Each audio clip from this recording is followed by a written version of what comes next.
Yeah, I'm Kip Winger, and I'll be working with Nashville Symphony September 14, 15, and 16, which is a great honor for me. I live in Nashville, and I've seen the symphony many, many times, and I'm extremely excited about it. Right, so long story short, I grew up in a rock band with my brothers. My parents were jazz musicians, so the whole house was full of music. And at 16, I dated a girl who wanted to take ballet, and none of her friends would do it with her. And I was fresh out of karate and all stretched out, and so I thought, I'll do it, and because I was always up for something.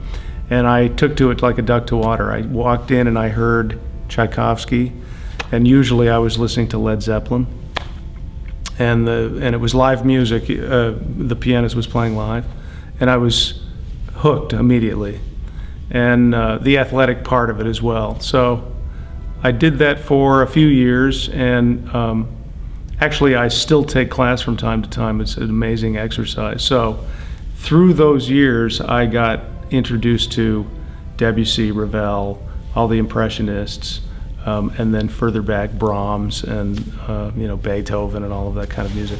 So I became really critically acute to liking the Impressionistic period and forward.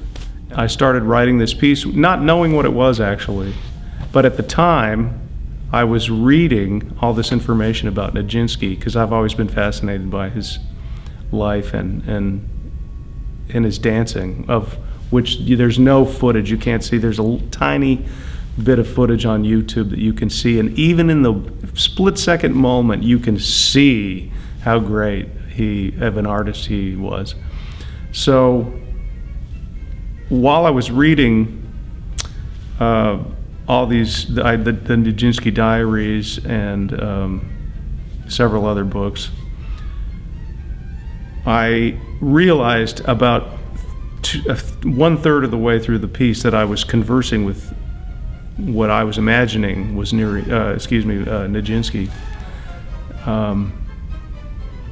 And I thought, wow, what would you do right here? And I thought, oh, well, how would this look if you were going to choreograph this? And so I realized I was having conversations with Nijinsky about the unseen dances that he might have wanted to have choreographed had his career not been cut short. So from there I thought, oh, wow, this is really interesting. Let's dig into all the different moods that might be happening here. So it really developed from that, and I did gain a lot of inspiration from what I was reading, but I was also, the dancer side of me was also really imagining what it would feel like, which is kind of an unusual place for a composer to be, having done a grand jeté myself, so. It worked out quite well. I wrote it, I finished it in 2012, and